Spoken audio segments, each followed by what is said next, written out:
आप सब ध्यानी आध्यात्मिक मार्ग पे चले हो, आप सबको भी मैं नमन करता हूं। మీ అందరు ధ్యానులు ఈ రోజు ఆధ్యాత్మిక మార్గంలోకి వచ్చినందుకు మీరందరికీ నేను నమస్కారాలు తెలియజేసుకుంటున్నాను।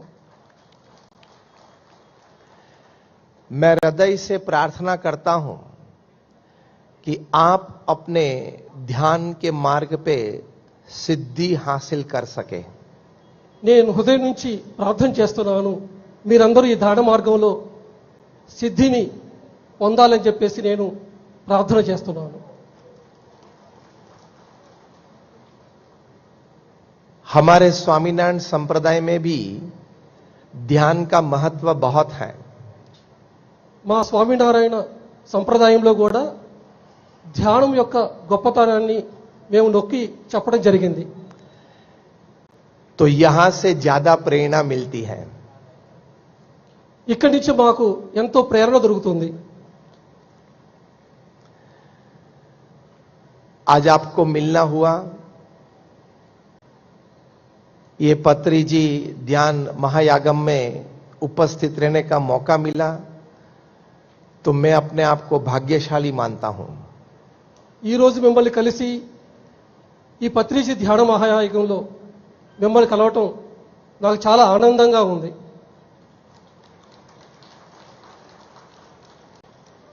मेरे मित्र विजय भास्कर रेड्डी जी का भी मैं आभार मानता हूं। నా మిత్రుడు విజయ్ భాస్కర్ రెడ్డి గారికి కూడా నేను కృతజ్ఞతలు తెలియజేస్తున్నాను। और हमारे मित्र हैं सुनील चावड़ा जी और वेणु जी, उनका भी आभार मानता हूं। నా మిత్రులు సునీల్ చావ్లా గారు, వారికి కూడా నేను కృతజ్ఞతలు తెలియజేస్తున్నాను।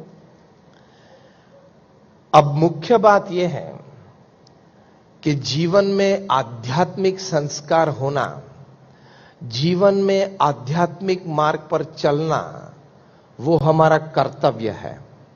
ముఖ్య విషయం ఏంటంటే మన జీవితంలో ఆధ్యాత్మిక మార్గంలో వెళ్ళడము, ఆ సంస్కారాలు కలిగి ఉండటం అనేది చాలా ముఖ్యమైన విషయాలు। उस आध्यात्मिक मार्ग पे चलते चलते हम जीवन को बेहतरीन बनाते हैं और अपने आत्मा का मोक्ष भी करते हैं। ఎప్పుడైతే ఈ ఆధ్యాత్మిక మార్గంలో ముందుకు వెళ్తూ ఉంటామో అప్పుడు ఈ జీవితంలోను మరియు మోక్ష మార్గంలోను మనము సఫలీకృతులవుతాం। जैसे पत्री जी ने कहा कि हर व्यक्ति शाकाहारी होना चाहिए, हर व्यक्ति ध्यान करना चाहिए, हर व्यक्ति निस्वार्थ सेवा करना चाहिए। ఏ విధంగా మీ గురువు గారు బ్రహ్మశ్రీ పత్రిజీ ఉన్నారో ఆయన అందరు శాకాహారులుగా కావాలని చెప్పారు, అందరికీ ధ్యానం చేయమని చెప్పారు, అందరికీ నిస్వార్థమైన సేవ చేయమని చెప్పారు। అదే అందరికి కావాల్సింది।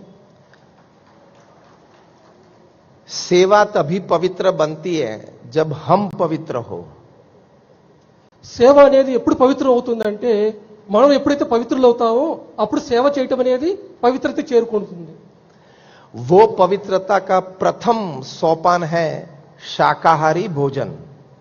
ఆ పవిత్రతకి మొదటి సోపానం శాకాహార భోజనము। हमारे वेद, हमारे उपनिषद, रामायण, महाभारत, श्रीमद् भागवत, श्रीमद् भगवत गीता, सभी हमारे पवित्र ग्रंथों में शाकाहारी भोजन का ही प्रतिपादन हुआ है। మన వేదాలలో, ఉపనిషత్తుల్లో, భగవద్గీతలో, భాగవతంలో అన్ని చోట్ల శాకాహారం గురించే నొక్కి చెప్పారు। आधुनिक विज्ञान भी शाकाहारी भोजन से शरीर और मन दोनों का स्वास्थ्य अच्छा रहता है, इसका प्रतिपादन करता है। ఈ రోజు మోడర్న్ సైన్స్ కూడా ఏం చెప్తుందంటే శాకాహార భోజనం వల్ల మన శరీరము, మన మనసు శుద్ధమవుతాయి మరియు సంపూర్ణ ఆరోగ్యం కలుగుతుందని చెప్పేసి ఈరోజు సైన్స్ కూడా చెప్తుంది। हमारे गुरुहरि प्रमुख स्वामी महाराज कहते थे कि किसी को मार के हमें खाने का अधिकार नहीं है। మా గురువు గారు ప్రముఖ స్వామీజీ ఏం చెప్తుంటారంటే ఎవరిని చంపి తినే హక్కు మనకి ఎట్టి పరిస్థితులలో లేదు అని చెప్తుంటారు। इस सृष्टि में हम सर्वश्रेष्ठ हैं। मनुष्य सर्वश्रेष्ठ इस सृष्टि का सर्जन। ఈ సృష్టిలో మానవుడు సర్వశ్రేష్టమైన వాడు. तो सर्वश्रेष्ठ होने से नाते निम्न अस्तित्व पे दया और प्रेम होना चाहिए। మానవుడు సర్వశ్రేష్టమైన వాడు కాబట్టి మనకన్నా నిమ్న స్థాయిలో ఉన్న ఆ జంతు జాతి మీద, ఆ పక్షి జాతి మీద మనకి ఆ కరుణ అనేది ఎప్పుడు ఉండాలి. ये करुणा और प्रेम के नाते हमें हमारी आध्यात्मिक फर्ज है कि हम शाकाहारी रहे। ఎప్పుడైతే మనం ఆ కరుణ ప్రేమ ఉంటుందో అప్పుడే ఆధ్యాత్మికత ముందుకు వెళ్తుంటాము. ఆధ్యాత్మిక ముందుకెళ్లాలంటే మొదటి స్టెప్ శాకాహారిగా మారటము. कोई दलील करे कि मांसाहार में ज्यादा शक्ति है तो वो गलत है। ఎవరైనా ఇది అనుకుంటారేమో మాంసాహారంలో ఎక్కువ శక్తి ఉందనుకుంటే అది కరెక్ట్ కాదు. क्योंकि दुनिया का सबसे शक्तिशाली प्राणी हाथी शाकाहारी है। ఎందుకంటే ప్రపంచంలో అన్నిటికన్నా బలవంతమైనది ఏనుగు. మరి ఏనుగు శాకాహారి. दुनिया का दूसरा सबसे शक्तिशाली प्राणी राइनो, वो भी शाकाहारी है। రెండవ శక్తిశాలిమైన జంతువు రైనోసారస్, అది కూడా శాకాహారి. मांसाहार भोजन से मनुष्य को अनेक प्रकार के चमड़ी के और पेट के रोग होते हैं, वो विज्ञान ने साबित किया है। ఈ రోజు సైన్స్ ఏం చెప్తుందంటే మాంసాహారం సేవ చేయటం వల్ల చర్మ వ్యాధులు, మళ్ళీ కడుపు సమస్యలు, రకరకాల జీర్ణ సమస్యలు వస్తుంటాయని చెప్పేసి ఈ రోజు సైన్స్ మనకు నిరూపించింది. शाकाहार भोजन से शरीर और मन में सात्विकता प्रकट होती है। ఎప్పుడైతే శాకాహార భోజనం చేస్తుంటామో అప్పుడు ఈ శరీరంలో, మనసులోను ఆ సాత్విక గుణం అనేది మనలో అలవరుతుంది. वो सात्विकता ध्यान भजन में मदद रूप होती है। ఎప్పుడైతే ఈ సాత్విక గుణం ఉంటుందో అప్పుడు ఏమవుతుందంటే అప్పుడు మన ధ్యానం అనేది మనకి చాలా బాగా కుదురుతుంది. ధ్యానంలో మనకి డీపర్ స్టేట్లోకి వెళ్తుంటాం. सिर्फ मदद रूप नहीं, शाकाहारी भोजन ध्यान भजन में उसके लिए मूलभूत आवश्यकता है। శాకాహారి భోజనం అనేది ధ్యానంలో మనం తేలిగ్గా అవ్వడానికి, ధ్యానంలో మన లోపలికి వెళ్ళడానికి చక్కగా సహకరిస్తుంది. और कभी चिंता मत करना कि सब शाकाहारी हो जाएंगे पृथ्वी पे तो खाना कम पड़ेगा। మీరు ఈ విధంగా చింతించబాకండి, అందరూ శాకాహారులు అయిపోతుంటే ఈ ఫుడ్ దొరకదని చెప్పి ఏ విధంగా మీరు చింతించకండి. भगवान की कृपा जरूर है और भी होगी। सब शाकाहारी हो जाए तो सभी के लिए अन्न, वो भगवान की जिम्मेदारी है, वो पूरा करेंगे। అది భగవంతుడి యొక్క బాధ్యత. అందరు శాకాహారులు అయితే వారందరికీ ఆహారం ఇచ్చే బాధ్యత భగవంతుడి యొక్క బాధ్యత. భగవంతుడి ఆశీర్వాదం వల్ల మనకి ఎప్పుడు ఆహారం ఉంటూనే ఉంటుంది. तो आज आप सब तो यहां बैठे हो शाकाहारी होंगे ही। आज ఈ రోజు మీరందరూ ఇక్కడ ఉన్న వాళ్ళందరూ శాకాహారులేనా? ఒక చేతులు ఎట్టండి. है वो तो 100% प्रतीति है हमें, लेकिन कहना यह है कि इस उत्सव में से प्रेरणा लेके आप अपने अड़ोस पड़ोस में कम से कम 10 लोगों को शाकाहारी बनाएंगे। ఈ రోజు మీరు ఈ పత్రిజీ ధ్యాన మహాయాగం వచ్చారు కాబట్టి ఈ రోజు ఇక్కడ ప్రేరణ తీసుకొని, నాకు తెలిసి మీరంతా శాకాహారులని, మీ ఇంటికి వెళ్ళిన తర్వాత ఒక్కొక్కరు బాధ్యత తీసుకోండి, 10 మందిని మేము శాకాహారులు చేస్తాము అని. जो प्रयत्न करने वाला है वो हाथ ऊंचा करे। ఎవరైతే ప్రయత్నం చేస్తాం అనుకున్నారో ఒకసారి చేతులు ఎత్తండి. అందరు శాకాహారులు చేస్తామని. मैं भी हाथ ऊंचा करता हूं, मैं भी प्रतिज्ञा लेता हूं, मैं भी प्रयत्न करूंगा। నేను కూడా చేతులు ఎత్తుతున్నాను, నేను కూడా ఆ విధంగా ప్రయత్నం చేస్తానని చెప్పి. आभार आप सभी का। మీ అందరికీ కృతజ్ఞతలు. दूसरी बात आती है ध्यान भजन की। రెండో విషయం వస్తుంది ఏంటంటే ధ్యానంలో మనం బరువుగా ఉంటాము, అది తేలిక ఎలా అవ్వాలి. आप जब पिरामिड में बैठ के पे केंद्रित होके ध्यान करते हैं तब आप अनंत की शक्ति को अपने आप पर आकर्षित करते हैं। ఎప్పుడైతే మీరు ఆ పిరమిడ్లో కూర్చొని శ్వాస మీద ధ్యాస పెడతారో అప్పుడు అనంతమైన శక్తి ప్రవాహాన్ని మీరు గమనిస్తారు, అది మీ లోపల ప్రవహిస్తున్నట్టుగా తెలుసుకుంటారు. ध्यान से सिर्फ चेहरे मतलब मुखारविंद पे तेजस्विता नहीं, हमारे आत्मा की तेजस्विता भी बढ़ती है. ధ్యానం వల్ల మన ముఖ వర్చస్సు అయితే పెరుగుతుంది, దాంతో పాటుగా మన యొక్క ఆత్మ కూడా ప్రకాశిస్తుంది. उसका सबसे बड़ा सबूत है कि पत्री जी ने ये जगह देखी नहीं थी स्थूल भाव से, फिर भी ये जगह का निर्देश किया था. मतलब अपने ध्यान में आत्मा की तेजस्विता से उन्होंने ये जगह नक्की की थी. దీనికి సాక్ష్యం ఏంటంటే పత్రిజీ ఎప్పుడైతే ఈ కడతాలని ప్లేస్ సెలెక్ట్ చేసుకొని ముందే ఈ ప్లేస్ చెప్పడం జరిగింది, ఈ ప్లేస్ లో పిరమిడ్ వస్తుందని చెప్పి. అలాగే ఈ ప్లేస్ ని మనకి ప్రదేశాన్ని అని చూపించారు. ఇది ఎలా సాధ్యమైంది? ఎందుకంటే ఆయన యొక్క ఆత్మశక్తితో ముందుగానే చూశారు ఈ ప్లేస్ లో పిరమిడ్ రాబోతుందని. पत्री जी जैसे महान सिद्ध पुरुष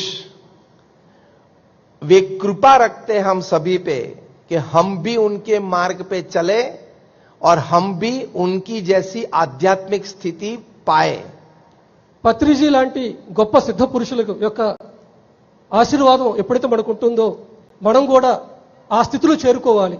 మనం కూడా సిద్ధ పురుషుల్లాగా, మనం కూడా పత్రిజీ లాగా ఒక గొప్ప శక్తివంతమైన ఆత్మగా మారాలని చెప్పేసి మనం ఎప్పుడు సంకల్పంతో ఉండాలి. इसलिए आज सब हम यहां साथ में आए हैं. నాకు తెలుసు అందుకే మీరందరూ ఇక్కడికి ఎందుకు వచ్చారంటే మీరు కూడా పత్రిజీ లాగా ఆ శక్తివంతమైన ఆత్మలా మారాలని చెప్పి వచ్చారు. तो हम सब यहां एक संकल्प करें. కాబట్టి ఈ రోజు మనం అందరం సంకల్పం చేసుకుందాం. जो ध्यान की मुद्रा से लेके ध्यान की एकाग्रता तक पत्री जी ने जिस प्रकार का ध्यान किया, मैं भी प्रयत्न करूंगा. ఈ రోజు మనం ఏ సంకల్పం తీసుకుందామంటే ధ్యానంలో ఎలా ఆసనంలో కూర్చుంటాం, ముద్ర వేసుకుంటామో అక్కడి నుంచి ధ్యాన ప్రక్రియ దాకా, అలాగే ఆయన చెప్పింది ప్రతి ఒక్కటి మనం చేస్తామని చెప్పేసి మనం ఈ రోజు సంకల్పం తీసుకుందాం. और पत्री जी की कृपा और आशीर्वाद से मैं भी उस कक्षा तक पहुंचूंगा. కాబట్టి పత్రిజీ యొక్క ఆశీర్వాదంతో నేను కూడా ఆ పత్రిజీ లాగా అవుతాను అని చెప్పేసి ఆ సంకల్పాన్ని తీసుకుందాం ఈ రోజు. क्योंकि हमारे सनातन हिंदू धर्म के शास्त्रों में ये रहस्य है कि आध्यात्मिक मार्ग की सफलता गुरु कृपा से ही होती है. మన సనాతన ధర్మంలో ఏం చెప్పారంటే మన ఆధ్యాత్మిక పురోగతి అనేది గురువు యొక్క కృప ఉంటేనే జరుగుతుందని చెప్పారు. కాబట్టి పత్రిజీ యొక్క కృప మనకు ఉంది కాబట్టి మనం డెఫినెట్లీ గా ఆధ్యాత్మికతలో ఉన్నత స్థితి చేరుకుంటాము అని గురుగారు చెప్తున్నారు. గురుగారు గట్టిగా చప్పట కొట్టుకుందాం. तो हम सभी की साधना और गुरु कृपा दोनों मिलकर हमें आध्यात्मिक मार्ग की ऊंचाई तक पहुंचाते हैं. కాబట్టి మన యొక్క సాధన, గురువు యొక్క కృప ఈ రెండు కలిస్తే మనం ఆధ్యాత్మిక సాధనలో ఉన్నత స్థితికి చేరుకుంటాము. आप सभी अपने आप को मानना कि आप पत्री जी के अंश हैं और उनका कार्य आगे बढ़ाना है. ఈ రోజు నుంచి మీరేం అనుకోవాలంటే మేము పత్రిజీ యొక్క అంశలము, మేము ఆయన యొక్క కార్యాన్ని మేము ముందుకు తీసుకెళ్తామని చెప్పేసి ఈ రోజు నుంచి మీరు ఆ సంకల్పం తీసుకొని చేయాలి. ये मानने से आपके अंतर में भी शक्ति प्रकट होगी. ఎప్పుడైతే మీరు అలా అనుకుంటారో అప్పుడు మీ లోపల కూడా ఆ శక్తి అనేది ప్రకటితం అవుతుంది. क्योंकि गुरु तो हमेशा कृपा करने के लिए तैयार ही होते हैं, शिष्य को तैयार बनना पड़ता है. గురువు ఎప్పుడు తన కృపను అందించడానికి, తన ఆశీర్వాదం అందించడానికి ఎప్పుడు రెడీగా ఉంటాడు, కానీ శిష్యుడు రెడీగా ఉంటాడు. ఎప్పుడైతే శిష్యుడు రెడీగా ఉంటాడో అప్పుడు ఆ గురువు యొక్క కృప మనకి ఆ శక్తిపాతంలా మనకి ఎప్పుడు అందుతూ ఉంటుంది. तो आप सब बैठे हो यहां, आप सिर्फ अनुयायी नहीं हो, आप इस संस्था के कार्यकर्ता हो. ఈ రోజు మీరు ఇక్కడ ఉన్న మీరందరూ పత్రిజీ అనునాయులు కాదు, మీరు పత్రిజీ యొక్క కార్యకర్తలు, ఆయన యొక్క లక్ష్యాన్ని ముందుకు తీసుకెళ్లేవారు. उनकी कृपा से आप कार्यकर्ता के रूप में बहुत बड़ा काम आपके गांव और आसपास के गांव में आप कर पाएंगे. పత్రిజీ యొక్క కృప వల్ల మీరు మీ యొక్క గ్రామంలోను మీ యొక్క పట్టణంలోను ఈ పత్రిజీ చెప్పిన సూత్రాలన్నింటినీ అందరికి దగ్గరికి తీసుకెళ్లగలుగుతారు. हमारे सनातन धर्म के सिद्धांत अनुसार गुरु स्थूल देह से अगर हमको छोड़ के गए लेकिन हमेशा हमारे साथ ही होते हैं। మన సనాతన ధర్మం ప్రకారం ఏం చెప్తున్నారంటే గురువు స్థూల శరీరం వదిలివేయచ్చు, కానీ ఆయన సూక్ష్మ రూపంలో ఎప్పుడు మన వెంట ఉండి మనల్ని ముందుకు నడిపిస్తూ ఉంటాడు. प्रेरणा मार्गदर्शन निरंतर देते हैं। మనకు ప్రేరణ అలాగే మార్గదర్శనం అనేది ఎప్పుడు గురువు ఆయన శరీరంలో ఉన్నా లేకపోయినా సరే ఎప్పుడు చేస్తూనే ఉంటారు. आप पत्री जी मेरे साथ हमेशा है ऐसा मानकर उनकी सेवा और उनका सिद्धांत का प्रचार प्रसार करेंगे, आप भी बहुत बड़ी सेवा इस संस्था की कर पाएंगे। ఎప్పుడైతే మీరు అనుకుంటారు పత్రిజీ నా వెంటే ఉన్నారు అని చెప్పి అనుకుంటారో పత్రిజీ చెప్పిన ఆ సూత్రాలన్నింటినీ ముందుకు తీసుకువెళ్ళడానికి ఆ సేవ చేయడానికి ఎప్పుడు మీరు ఆయన యొక్క ఆశీర్వాదం ఆయన యొక్క శక్తి అనేది మనకు ఎప్పుడు అందుతూ ఉంటుంది. क्योंकि गुरु ब्रह्मा गुरु विष्णु गुरु देवो महेश्वर गुरु साक्षात परब्रह्म तस्मै श्री गुरुवे नमः। ఎందుకంటే మనకి మన సనాతన ధర్మం ఏం చెప్తుందంటే గురు బ్రహ్మ, గురువు విష్ణువు, గురువు శివ, కాబట్టి ఆ గురువే అంత. కాబట్టి ఆ గురువుని ఎప్పుడైతే మనం పట్టుకుంటామో ఆ గురువు యొక్క ఆశీర్వాదం ఎప్పుడు ఉంటుందో మనం మన లక్ష్యాన్ని చేరుకుంటాము. तो प्रथम बात हमने शाकाहारी भोजन की, दूसरी बात गुरु महिमा की. ఈ రోజు మనం ముందుగా శాకాహారం గురించి చెప్పుకున్నాము, ఆ తర్వాత గురువు మహిమ గురించి చెప్పుకున్నాము. अब तीसरी अगत्य की बात आती है सेवा परमो धर्म। ఇక మూడో విషయం ఏంటంటే సేవ. సేవ అనేది పరమ ధర్మము. जब हम सेवा करते हैं तब हम निर्मल बनते हैं। ఎప్పుడైతే మనం సేవ చేస్తుంటామో అప్పుడు మనము నిర్మలం అవుతాము. सेवा और ध्यान एक दूसरे के पूरक हैं। సేవ మరియు ధ్యానం ఒకటి రెండో దాన్ని పూరిస్తూ ఉంటాయి అన్నమాట. सेवा जी, सेवा करेंगे ध्यान में मदद रूप होगी, ध्यान करेंगे सेवा की प्रेरणा मिलेगी। ఎప్పుడైతే సేవ చేస్తుంటామో ధ్యానంలో ఉన్నత స్థితి చేరుకుంటాము, ధ్యానం ఎప్పుడైతే చేస్తుంటామో సేవ చేయాలంటే ప్రేరణ మనకు దొరుకుతూ ఉంటుంది. కాబట్టి ఈ రెండు అనేది ఒక కాయిన్కి ఉన్న రెండు సైడ్స్ అన్నమాట. हम यहां आते थे तब विजय भास्कर रेड्डी जी ने बताया कि कहीं लोग यहां अन्नदान करने के लिए लाइन में खड़े हैं।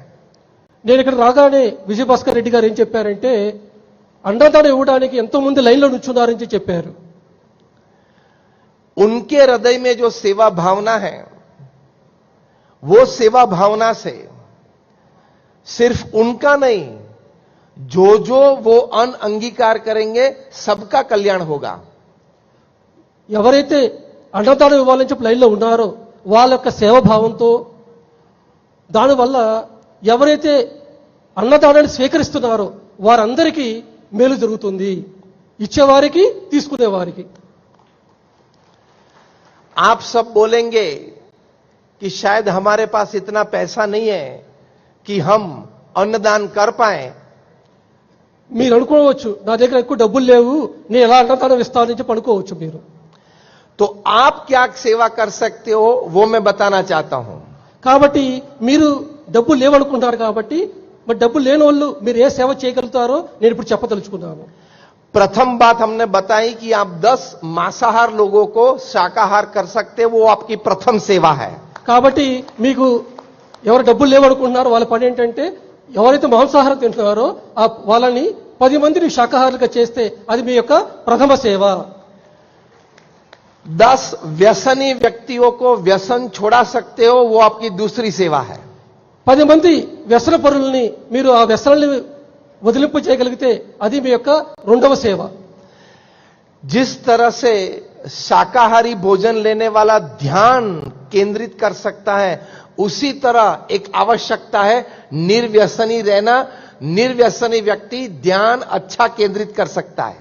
ఏ విధంగా శాకాహారం తినే వారికి ధ్యానం అనేది చక్కగా కుదురుతుందో అట్లాగే ఎవరికైతే వ్యసనాలు లేవో వారు కూడా ధ్యానంలో చక్కగా లోపలికి వెళ్ళగలుగుతారు, ధ్యానం చక్కగా కుదురుతుంది వారికి.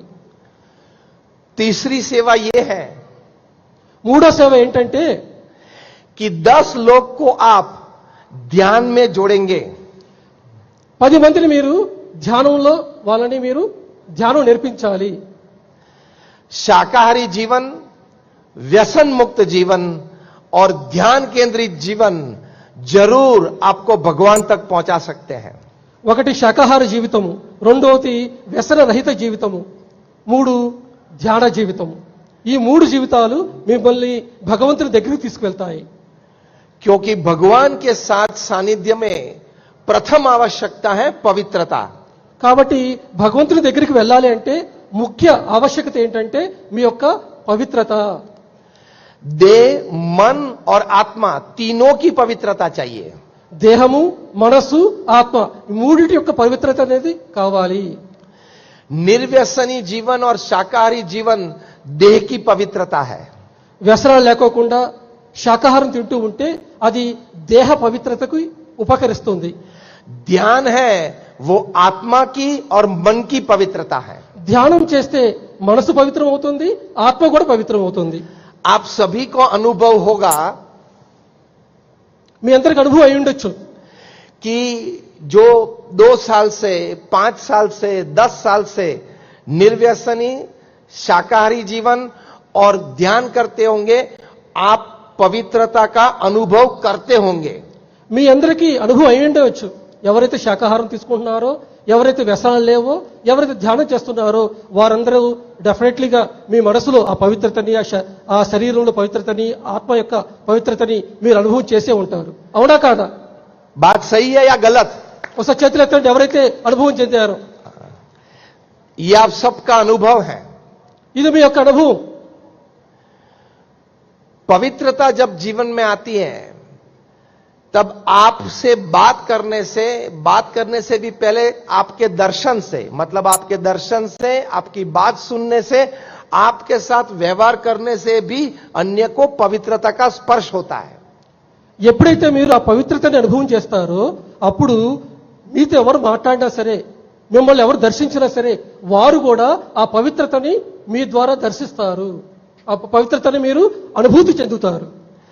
जैसे पुष्प की सुगंध आसपास सभी को मिलती है, ये पवित्रता की सुगंध आसपास सभी को मिलती है. ఏ విధంగా ఒక పువ్వు యొక్క సుగంధం అనేది తన చుట్టుపక్కల వ్యాపిస్తుందో, ఒక మనిషి ఎవరైతే తన శరీరాన్ని, మనస్సుని, ఆత్మని శుద్ధం చేసుకుంటాడో, పవిత్రతగా ఉంటాడో అతని యొక్క వైబ్రేషన్స్ కూడా చుట్టుపక్కల ప్రాంతానంతా పవిత్రం చేస్తాయి. पवित्रता में आत्म संतोष है, पवित्रता में परम आनंद है.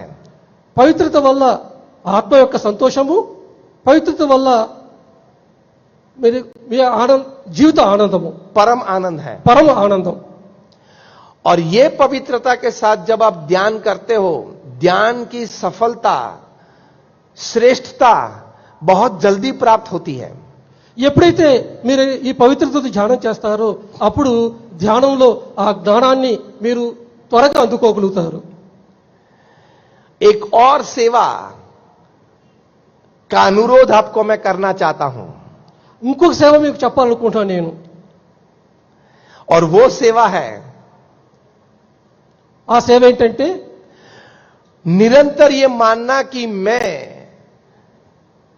किसान हूं या व्यापारी धंधा करता हूं या नौकरी करता हूं, उससे पहले मैं समाज का और अध्यात्म भगवान का सेवक हूं. ఇంకొక సేవ నేను ఏం చెప్తున్నా అంటే నేను ఒక రైతుని, ఒక వ్యాపారస్తుని, ఒక ఉద్యోగస్తుని అలా కాకుండా నేను భగవంతుని సేవకుణ్ణి అని చెప్పి అనుకోవాలి. वो मान्यता जीवन में दृढ़ करने के लिए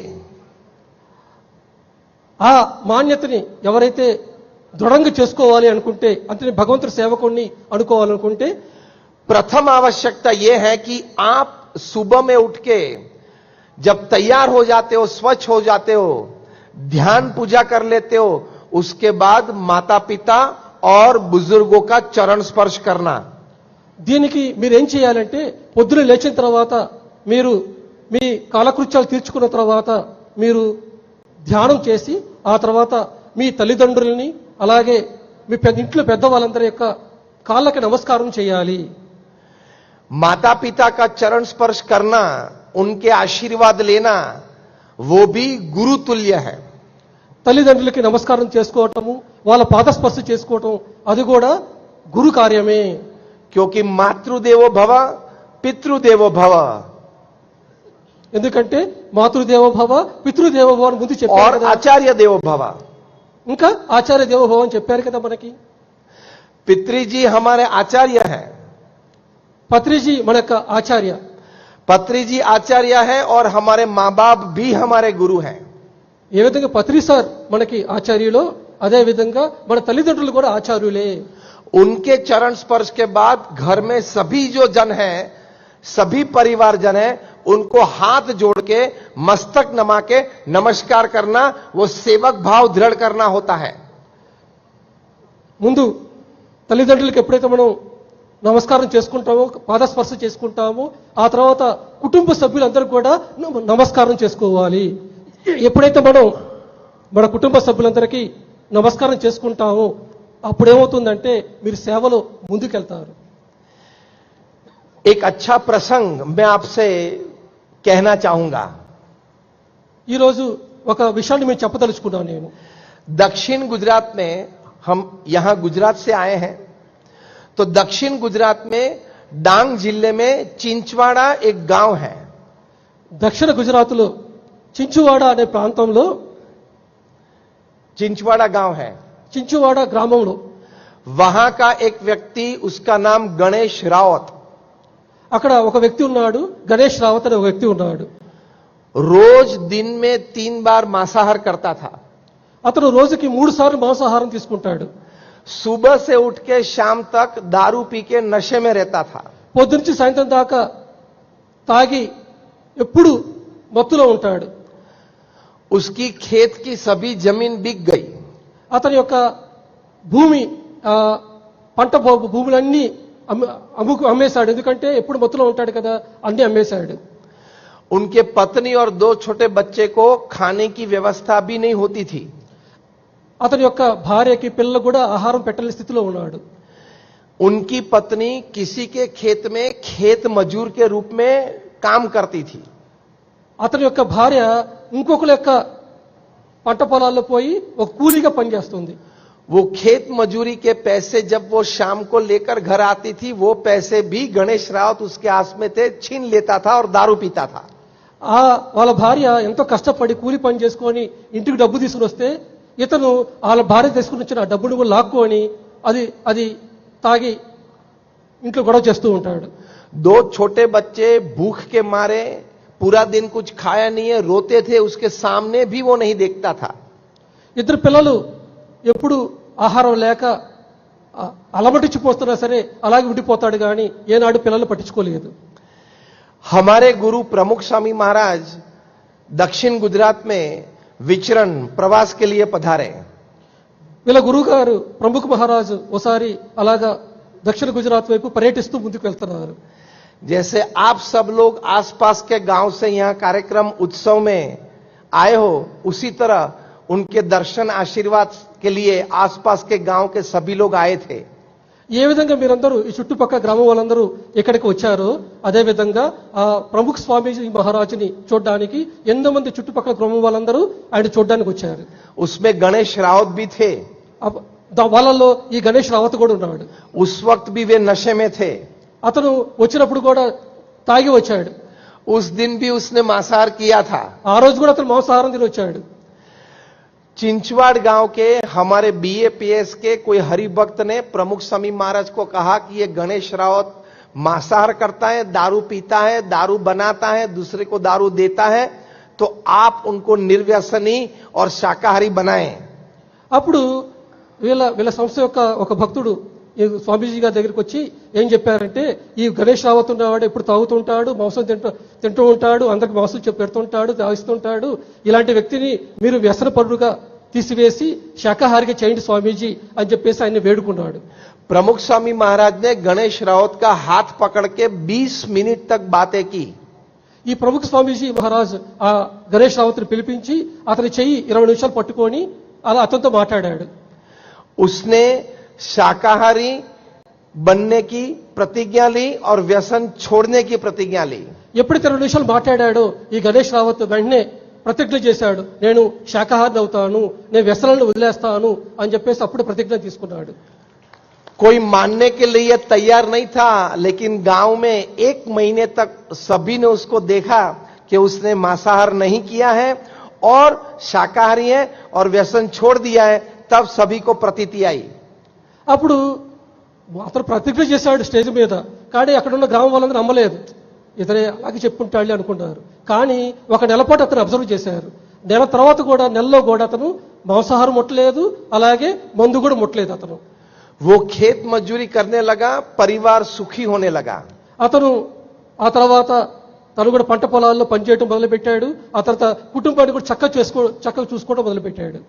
उसने संकल्प किया कि मेरे चिंचवाड़ा गांव का नाम है चिंचवाड़ा, गांव में सभी को मैं शाकाहारी करूंगा, सभी को मैं दारू छोड़वाऊंगा। అతను సంకల్పం తీసుకున్నాడు, ఈ చించువాడ గ్రామం అందరినీ నేను శాకాహార గ్రామం చేస్తాను, ఈ చించువాడ గ్రామంలో ఎవరైతే తాగుబోతులు ఉన్నారో అందరినీ వ్యసనం నుంచి బయట తీసుకుని వస్తాను అని చెప్పి అతను సంకల్పం తీసుకున్నాడు. रोज शाम को खेत मजदूरी से आने के बाद वो घर घर जाता था, व्यक्ति व्यक्ति को संपर्क करके समझाता था। అతను రోజు పొద్దున్న సాయంత్రం దాకా కష్టపడి పనిచేసేవాడు పంట పొలాల్లో. ఇంటికి వచ్చిన తర్వాత ఆ గ్రామంలో ఇంటింటికి వెళ్లి ఒక తలుపులు కొట్టి అందరికి శాకాహారం గురించి అలాగే తాగడం వల్ల వచ్చే నష్టాల గురించి అందరికీ చెప్తూ ఉండేవాడు. जो बातें प्रमुख स्वामी महाराज ने उसका हाथ पकड़ के 20 मिनट तक की थी, वही बात गणेश रावत सभी को कहते थे। ఏదైతే ప్రముఖ స్వామీజీ మహారాజు అతను చేయి పట్టుకొని 20 నిమిషాలు చెప్పాడో అదే విషయాన్ని అతను ఇంటింటికి వెళ్లి అందరికీ ఆయన చెప్పిన విషయాన్ని చెప్పేవాడు. सभी को प्रेरणा मिली, पूरे गांव ने दारू छोड़ा। అందరికి ప్రేరణ వచ్చింది. ఆ గ్రామంలో ఉన్న వాళ్ళందరూ ఆ వ్యసనాన్ని వదిలేశారు, తాగుడు వ్యసనాన్ని వదిలేశారు.